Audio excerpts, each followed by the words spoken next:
Alright guys, it's another day and another example of games journalists actively going after, attacking, and hating their audience, gamers. The people that are supposed to be, giving them a occupation, paying their paycheck essentially by reading their articles. Well, unfortunately for modern games journalism, none of these people want to keep their jobs apparently because all they do is print outrage and clickbait and rage bait articles to try and get people to actually pay attention to them, despite the fact that most people do not go to these websites for games news or games walkthroughs anymore, due to the fact that you can find all that shit on YouTube. You don't need these people anymore. And what's happened is that it's become entirely infested with woke activists and political pandering to one side of the aisle, where all you get is these people's political lecturing and ideological, pandering all day long, and it's reached an end. Most of these websites are going to be shutting down very soon here.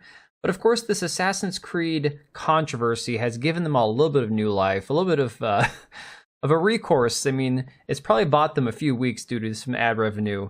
Luckily, I've got the ad blocker on, but unfortunately, the archive version of some of these websites don't work so well, so we have to use the original websites. So, from The Gamer, in regard to Ubisoft releasing a non-apology for their controversial Yasuke character and the portrayal of what is supposed to be historical fiction, they said, Ubisoft's Assassin's Creed statement fails to say the only thing it needed to. And basically, it didn't speak up about racism. And it says right here, Ubisoft's defense of Assassin's Creed Shadows fails to address racism directly. The vagueness of the statement left it too open to interpretation, rendering it pointless to begin with, and corporations will struggle with their consistent no-viewpoint philosophy if tensions continue to rise. And of course, the rest of the article is more of your cringe rage bait, just, hating at gamers and saying none of this is really a big deal. Same crap you see from websites like Kotaku saying that Ubisoft issues weird statement on Assassin's Creed Shadows controversy, calling once again the Japanese people and the gamers here that are upset about this, that vocal minority. They love to call it a vocal minority. That's the craziest thing. It's only a vocal minority, a bunch of loud whining man babies who have an issue with this.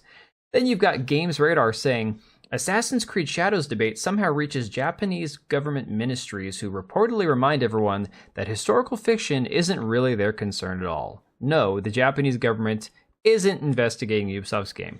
And this is from High Run Crier, who we've talked about many times on the channel, going back a few months, as one of these complete woke activist shills embedded in the games media industry. And of course, every one of these websites, every one of these articles just tries to downplay the anger of the Japanese people. It tries to say that it's nothing but a bunch of angry American, neck-bearded white men who are mad about a black guy in a video game. It has nothing to do with cultural, respect or history. Despite that, though, we still have this petition going on change.org that has almost 97,000 signatures.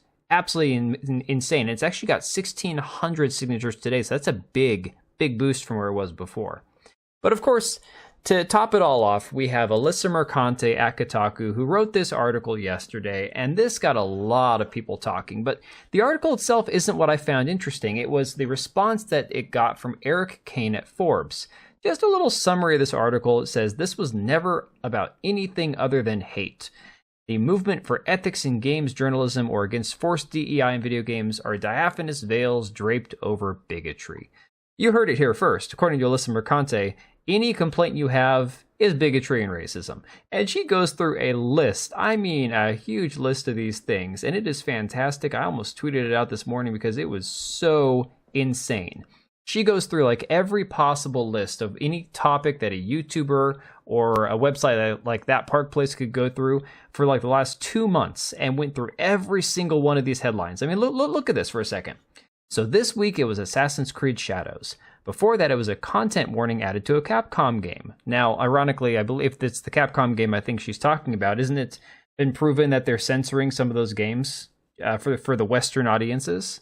Before that, it was the perceived failure of Flintlock. Flintlock's a dead game. It's not perceived, it's a failure. Before that, it was a female lead in a Star Wars game not being hot enough. No, it was why did they make her uglier than the actress? Again, she's a complete liar. This woman is a complete psychotic, deranged lunatic. But to any of the Japanese audience who might be watching this game due to the subject, This woman is everything that's wrong with my country, with the Western games media that covers these games. This is everything that's wrong with the modern games industries, people like Alyssa Mercante here.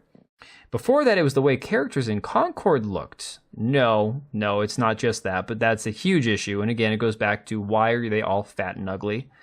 Before that, it was a black lead in a Star Wars show merely existing. Oh yeah, because, there's never been black people in Star Wars before The Acolyte, right? Before that, it was a trans voice actor in Final Fantasy. Before that, it was Tiana's Bayou. No, Tiana's Bayou, why didn't they just give her own ride instead of saying that Splash Mountain was racist and, we have to change it? And I'm not going to go through the rest of the list. You guys get the drill. It's everything that is wrong with modern games industry, and she's trying to present the counter narrative that, oh no, you guys are making a whole lot out of nothing. So Eric Kane over here at Forbes decided to quote tweet the article and said, there are certainly hateful and bigoted people angry about Assassin's Creed Shadows, but Alyssa Mercante engages in such bad faith. Truth is, she relishes this shit, and it's far easier to say it's just hate than to bother with cumbersome nuance. Of course, she then went right at him and says, Eric, let's not go there with bad faith. Stick to wearing athletic shorts with sandals at work events, writing at an 8th grade level, and using me for clicks. Now, Eric Kane, for those who don't know, writes over at Forbes for video games and entertainment. He's been there for a long time. He does a fantastic job. I don't agree with him probably on 90% of social and political issues, but when it comes to his coverage and his actual writing about entertainment and video games, the man is spot on. He is very, very good at his job. So I don't know what Alyssa thinks he needs her for clicks for, but let's just go on with the tweets here. He responds and says, I don't wear sandals, Alyssa, but thank you truly for illustrating my point. She responds with, you've been riding my ass since 2021. And then, of course, he replies, as far as I can recall, I've written precisely one thing before this tweet that even mentions your name. And if a post about Elden Ring difficulty from 3 years ago qualifies as riding your ass, you need to get a grip. She then says, you were wrong about it too, fence sitter. And he's like, I know you think that that's some wildly imaginative insult, but it's just as silly and fallacious when you use it as when some breathless right-winger uses it. All I hear is the sound of someone who can't think for themselves. And again, he definitely got the upper hand in that argument. I've got the whole article here linked onto my website. But the funniest thing about this is it's not just Alyssa Mercante. It's not just Alyssa saying that, these white people are being weird about this and that they're just trying to hide their racism. Ash Parrish, who, if you remember, she wrote this article at The Verge talking about the return of Gamergate is smaller and sadder than it was before. This is an article back in March when my channel really started taking off. And she's been pointed out on That Park Place as being a complete psycho, endorsing the assassination attempt against the president, having some of the most horrible takes I've ever seen, and this one's not much better. She goes on here and says, after looking at the apology from Ubisoft, quote tweets it and says, y'all can quibble about if he was a samurai or whose swords he was allowed to carry. He was there, everything else should be allowed to be artistic license. None of this is about historical accuracy. You just hate black people and use Japanese folks as a convenient shield. Then it gets really crazy, really spicy. She just says, let us also dispense with the pretense that Japanese society isn't itself violently racist with its own form of ultra-conservative right-wing a-holes that are more than happy to carry water for this cause. Calling Japanese society racist. The woman who wants you to just let them have the black man in the feudal Japan setting, despite the fact that it didn't make sense to have him as protagonist, but she's going to go out here and say the Japanese people are violently racist. And then we see, like tiny IQ, pea-sized brain takes from Khalif Adams, one of these guys who's just a social media shill, saying it's hilarious that people are mad that Assassin's Creed Shadows used a hip-hop inspired background track for their trailer. LMAOOO. I'm cackling that people keep bringing this up as some massive affront to another culture. Like, do you not see the world around you? No, it's called, why do... People like this are so disingenuous. Why would you think that because you have a black samurai in the 1600s that you should use hip-hop music? The man wasn't from America. Hip-hop music didn't exist yet. But then it gets really weird. This guy here, Matteo Magnus, responds and says, these crybabies can't handle black representation in the Asian space that they love to fetishize so much. Okay, weird. Khalif responds with the fetishization of Asian cultures and especially Asian women over the past 6 months in the game space has been especially weird. Mateo says, absolutely, it's really telling how hyper-focused they are towards Yasuke when there's also an Asian woman main character right next to Yasuke, almost like they don't want to acknowledge the pairing. You know, people have complained about the woman also because of the fact that she wouldn't have been a combatant at that point either. There would not have been a female shinobi fighting, you know, grown-ass men back in the 1600s either. The entire thing is based on, you know, again, you want to call it historical fiction, that's fine. But Ubisoft has been promoting this game as being based on the historical time period and the events that took place in that time. So again, these people are full of crap.